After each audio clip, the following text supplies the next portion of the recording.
Ce programme est financé par les amis et partenaires du ministère de Joyce Meyer.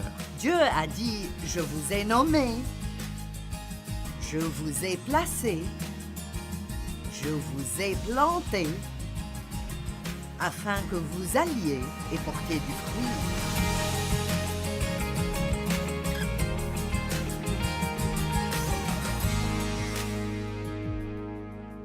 Vivre une vie très productive dans un monde occupé. Donc, c'est ce que nous faisons ce week-end. Tout d'abord, laissez-moi dire qu'il n'y a pas d'écriture dans la Bible où Dieu nous commande ou même nous suggère même que nous soyons occupés. Elle ne dit pas « soyez occupés », mais elle parle beaucoup d'être fructueux, de porter de bons fruits. Et donc, je veux vous parler de porter de bons fruits, et cela de deux manières différentes. L'une est le fruit de l'esprit. L'amour, la joie, la paix, la patience, la bonté, la bienveillance, toutes ces belles choses permettent aux gens de savoir que nous sommes réels, que nous avons plus qu'un autocollant sur la voiture. Nous avons un peu de fruits dans nos vies. Et la deuxième chose, c'est tellement important, et de porter du fruit, de sortir dans votre coin du monde et d'être vraiment bon avec les gens, d'aider les gens, d'aider les personnes qui ne le méritent pas, d'aider les personnes dans le besoin, d'aider les pauvres, de s'impliquer pour améliorer la vie de quelqu'un d'autre plutôt que de passer tout votre temps à essayer de vous rendre heureux. Le moi est toujours le plus gros problème que nous ayons. J'ai récemment lu un livre à ce sujet et je vais le relire. J'en ai besoin. Nous pouvons être tellement absorbés par nous-mêmes que nous commençons à penser que même Dieu vit pour nous et pour nous rendre heureux et nous donner ce que nous voulons. Alors que c'est vraiment le contraire. Bien que Dieu veuille nous bénir et nous donner des choses, nous sommes là pour le servir. Je pense que nous l'oublions parfois. Nous sommes ici tous les jours pour servir Dieu. Chaque jour, nous devrions dire, lorsque nous prions, « Mon Dieu, y a-t-il quelque chose que tu veux faire à travers moi aujourd'hui? Montre-moi quelqu'un que je peux aider. J'ai un plan pour la journée, mais si tu as besoin de m'interrompre, tu peux sûrement m'interrompre. » Dieu interrompt rarement les gens à un temps qui leur convient. Si vous regardez certaines des histoires bibliques que nous avons lues, c'est assez étonnant que presque tous ceux que Dieu a appelés à faire quelque chose de grand étaient occupés à faire autre chose quand Dieu les a appelés. Abraham, nommé alors Abraham, était tout à fait à l'aise dans la vie qu'il vivait. Il avait une femme, il vivait dans sa tente, et Dieu a dit « Fais tes valises et je te montrerai où quand tu commenceras ton chemin. » Combien aimeriez-vous cela? Quitte ta famille et tout ce que tu as et fais tes bagages, et je te montrerai où quand tu bougeras. Noé, je n'imagine pas qu'il s'attendait à ce qu'on lui dise de construire une arche pour se préparer pour un grand déluge. Pierre et Jacques, ils pêchaient.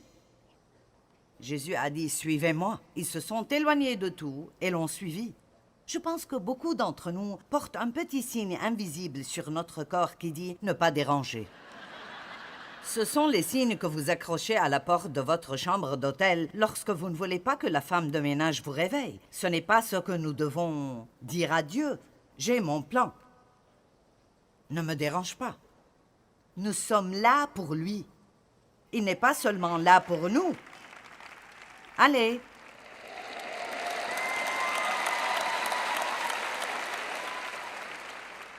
Pour une raison quelconque, cela m'est venu si fortement aujourd'hui. Comment nous disons toujours « Dieu fait ceci et fait cela, règle ça, et il y a ce problème, et donne-moi la faveur et ta bénédiction, et j'ai besoin d'argent, et donne-moi, et aide-moi, et répare ceci. » Nous pouvons prendre toute demande de prière à Dieu. Il aime vous aider. Il veut que nous demandions. Il n'y a rien de mal à demander des choses à Dieu, mais si c'est tout ce que nous faisons, alors nous manquons l'essentiel. Et donc, je veux vraiment vous encourager à commencer à demander à Dieu chaque jour, « Montre-moi ce que je peux faire pour toi aujourd'hui. Mets quelqu'un sur mon chemin que je peux aider aujourd'hui. » Si vous commencez à prier cela, Dieu commencera à vous surprendre avec certaines choses. Cela n'est pas toujours pratique, mais je vous dis ce que j'ai appris après les années que j'ai vécues. Et c'est que vous ne pouvez pas être égoïste et être heureux en même temps. Ça ne marche pas. Donc, nous ne voulons pas être occupés. Nous voulons porter de bons fruits. Matthieu 12, 33, vous les reconnaîtrez par leurs fruits. Comment le monde est-il censé savoir que le Christ vit en nous? Juste parce que nous avons un autocollant sur notre voiture ou parce qu'il nous voit sortir de notre allée tous les dimanches matins et rester absents pendant 1 heure ou 2, ou que nous portons une croix autour de notre cou, vous savez. Comment vont-ils savoir? C'est par nos fruits. Pour vous dire la vérité, si nous agissions mieux, nous n'aurions même pas à prêcher autant. Les gens pourraient voir Jésus. Nous entendons parler de témoigner à propos de Christ, et je crois en cela, mais je pense souvent que vous devez montrer aux gens quelque chose avant qu'ils n'écoutent tout ce que vous avez à dire. Maintenant, le fruit se voit dans notre comportement, dans nos paroles et dans ce que nous faisons pour aider les autres. Donc, une des questions auxquelles j'aimerais que vous répondiez intérieurement ce week-end, faites une petite réunion avec vous-même après la réunion et demandez-vous avec toute honnêteté, qui est-ce que j'aide vraiment dans ma vie? Dans la vie de qui est-ce que je fais une différence? Et oui, vous élevez peut-être des enfants et vous aidez donc à les faire grandir, et c'est important. Nous devons savoir que nous aidons les autres. Qui est-ce que j'aide? Que fais-je pour améliorer la vie de quelqu'un d'autre? Chaque fois que vous aiderez les gens, ça vous coûtera quelque chose. Ça vous coûtera du temps, de l'argent et des efforts. En fait, nous ne faisons pas plus pour les gens parce que nous ne voulons pas donner nos affaires. Nous voulons les garder. Et certains sont plus égoïstes avec leur temps qu'avec leur argent. Matthieu 21, 18 à 19, j'aime ces écritures. Je ne voudrais pas me lancer dans une bataille doctrinale sur ce que je retire de cela.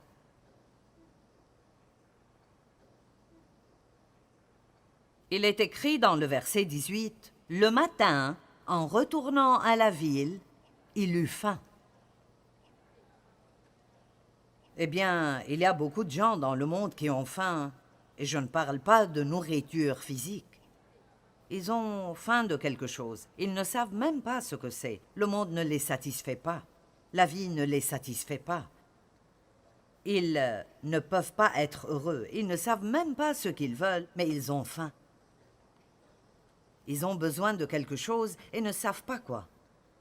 Et donc, voyant un figuier sur le chemin, au bord de la route, il s'en approcha, mais il n'y trouva que des feuilles. N'oubliez pas cette partie. Il n'y trouva que des feuilles, et il lui dit que jamais fruit ne naisse de toi. Et à l'instant, le figuier sécha. Maintenant, je lisais cela, et je me sentais vraiment désolée pour le figuier. Cela semblait presque être une chose méchante à faire. Pourquoi as-tu maudit le figuier simplement parce qu'il n'avait pas ce que tu voulais? Cela semblait contraire au caractère de Jésus, jusqu'à ce que j'ai découvert quelque chose sur les figuiers. Cela se trouvait dans la Bible classique amplifiée originale. Maintenant, ils l'ont refaite, mais il était en fait indiqué au bas de la page que, dans le cas des figuiers, quand ils ont des feuilles, ils sont censés toujours avoir des fruits sous ces feuilles. C'est juste comme ça. À la saison des fruits, ils ont des fruits et il y a des feuilles sur les fruits. Donc il avait faim, il a vu la feuille, il y est allé, s'attendait à ce que sa faim soit rassasiée. Eh bien, je pense que très souvent, nous n'avons que des feuilles et pas de fruits. Nous avons des messages sur nos voitures disant « Je suis un chrétien ». Nous allons à l'église, nous mettons notre musique chrétienne, nous avons nos bijoux chrétiens et notre langue est chrétienne. Allez, vous savez. Amen. Eh bien, louez le Seigneur. Et je pense que Jésus a maudit le figuier parce que c'était un faux. Il faisait semblant d'avoir quelque chose qu'il n'avait pas. Et écoutez-moi, je ne veux pas être un figuier qui n'a que des feuilles et pas de fruits. Allez!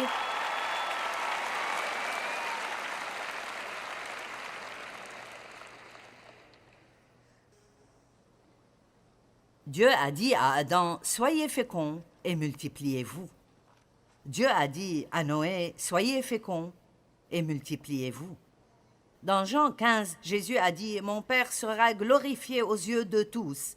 Si vous produisez beaucoup de fruits, vous prouverez ainsi que vous êtes vraiment mes disciples. » Donc, nous ne prouvons rien par ce que nous disons. C'est le fruit de notre vie qui prouve qui nous sommes vraiment. Et l'une des choses qui est supposée se produire lorsque nous mûrissons spirituellement, tout comme les bébés passent de l'enfance à l'âge adulte, nous grandissons spirituellement. Et cela prend du temps, prend des efforts, prend du travail, prend des études. Ça requiert des choses comme ce que vous faites ce soir. Prendre le temps d'entendre quelqu'un enseigner la parole, adorer avec un groupe de personnes. C'est beaucoup mieux que certaines des choses que vous faisiez auparavant et je peux vous garantir que demain matin, vous vous sentirez mieux que lorsque vous faisiez ces autres choses. Amen. Je dis toujours aux gens, si vous venez vous asseoir dans une pièce remplie de croyants et vous ne tirez aucun avantage de quoi que ce soit, vous êtes juste là, quelque chose de positif vous arrivera quand même, juste en étant dans cette atmosphère et autour d'autres croyants. Vous savez ce que c'est quand vous arrivez quelque part où l'atmosphère est mauvaise? Je veux dire, elle est pleine de conflits et de tout ce qui est négatif et... Eh bien, nous avons vraiment une bonne ambiance ici. Il y a quelqu'un de chaque côté de vous, devant vous et derrière vous qui est loin. Amen. Ils ont le Dieu vivant dans eux. C'est un bon endroit où être. Et donc, l'une des choses dont nous avons besoin à mesure que nous grandissons est la stabilité.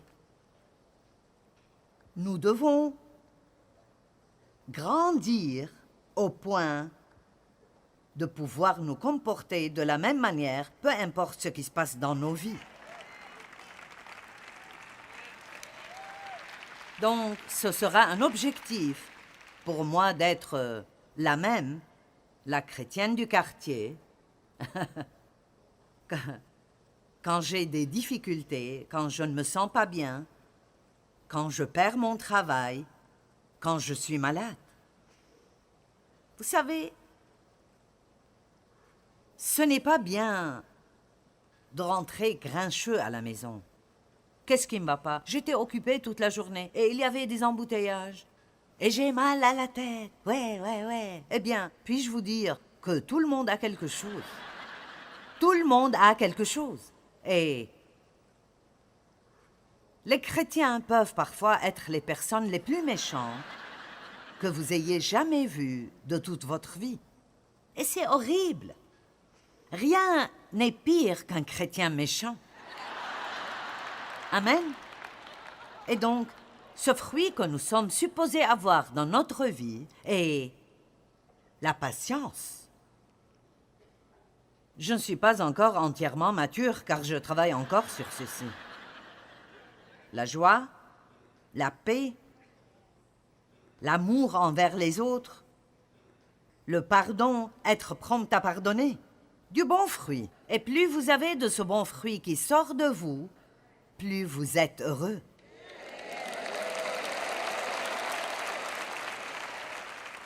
Parce que je vous dis la vérité, lorsque nous laissons nos émotions régner et nous agissons mal, nous nous comportons mal, peu importe le nombre d'excuses que nous donnons, nous nous sentons vraiment mal à l'intérieur.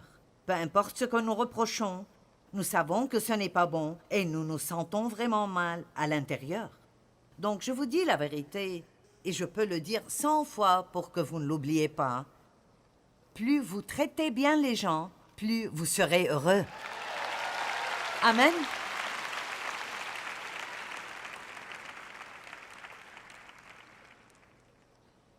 Jean 15, 16.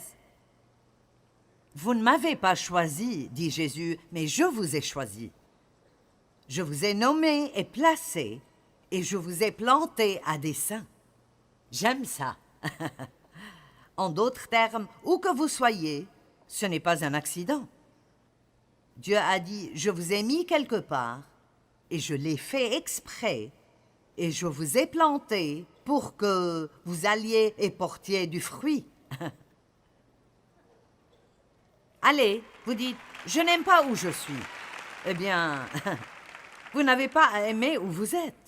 Vous êtes là pour porter des fruits pour Dieu. Si vous faites ce pourquoi il vous a mis là-bas, alors peut-être que vous serez promu. Si vous continuez à vous plaindre de où vous êtes, ça pourra empirer. Amen. Je dis toujours, se plaindre pour rester, louer pour s'élever, et...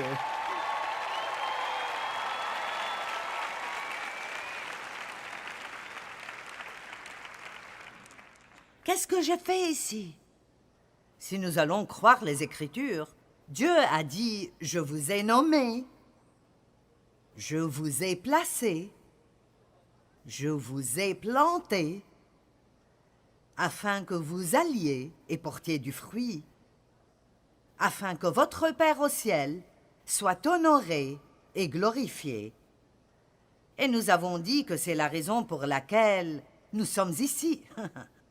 Honorer et glorifier Dieu. La définition du fruit est ce qui est produit par l'énergie inhérente à un organisme vivant.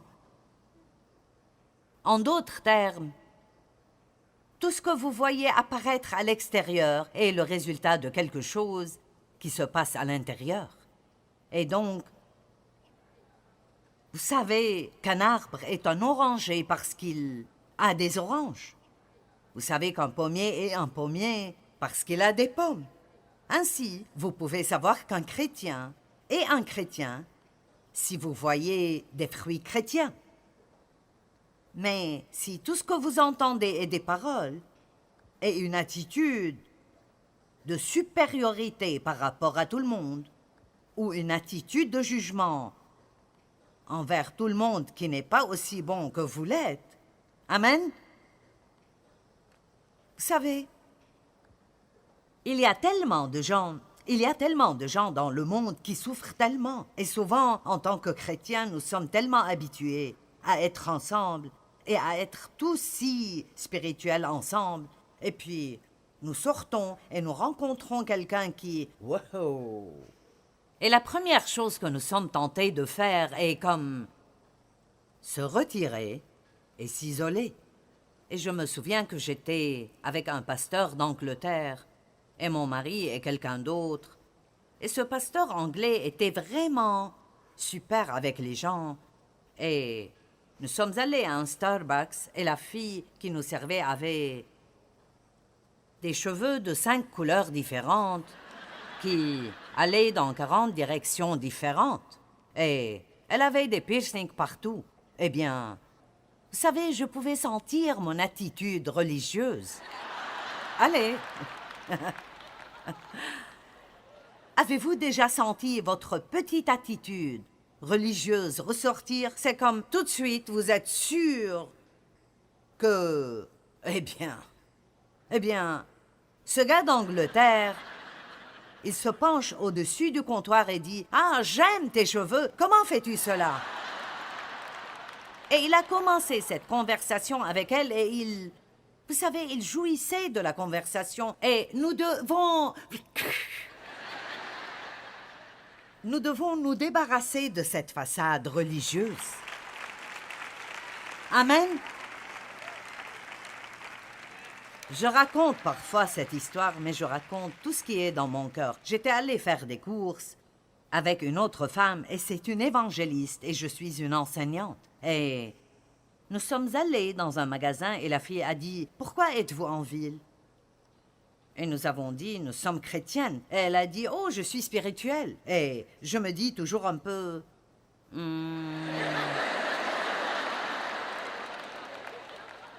Quand vous dites à quelqu'un que vous êtes chrétien et qu'ils vous disent qu'ils sont spirituels, vous devez d'abord savoir de quel type de spiritualité ils parlent. Et donc, nous avons parlé un peu et pendant la conversation, elle a dit quelques jurons de très mauvais et elle a dit « Oh, je suis désolée. » Puis elle a dit « Je pense que Dieu jure. » Eh bien, j'ai été vexée là. Je vais défendre Dieu. Je me suis penchée et j'ai dit « Dieu ne dit pas de jurons. » Et mon ami évangéliste est venu juste devant moi et a dit « Mais il aime les gens qui le font. »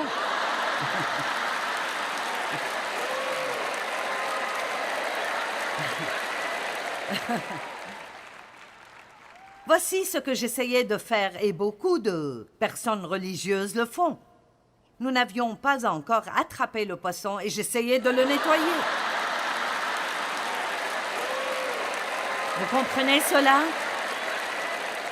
Donc, vous pouvez avoir une attitude vis-à-vis des personnes au travail et juger les mauvaises choses qu'ils font autant que vous voulez, mais ce serait bien mieux de faire ce que Jésus fait et de rencontrer les gens là où ils sont. Allez maintenant. Il rencontre les gens là où ils sont et en les aimant, il les aide à aller là où ils doivent être.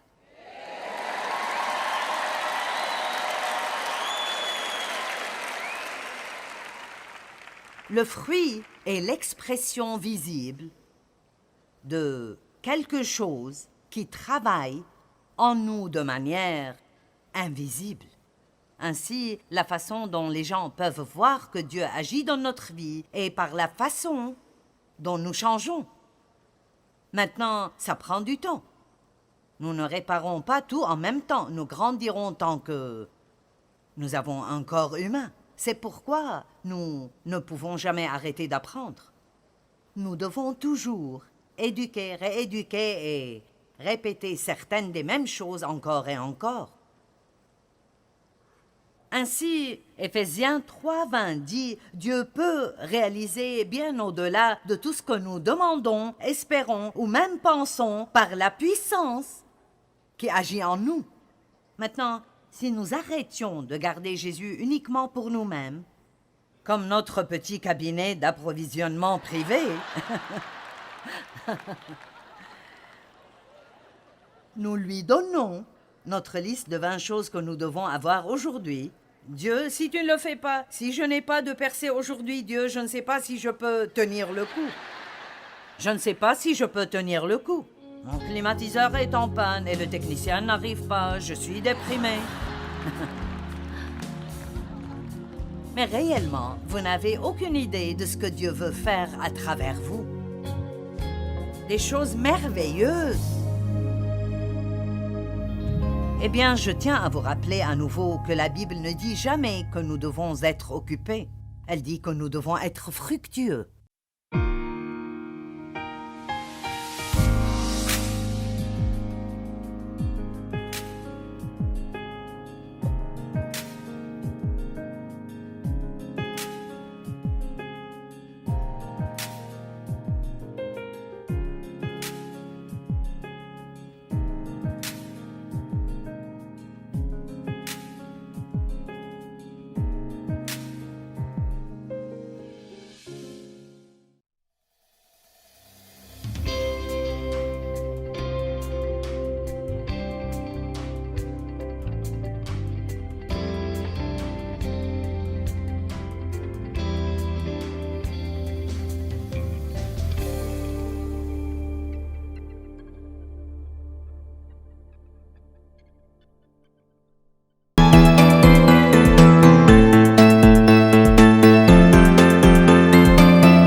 toda esa cuerda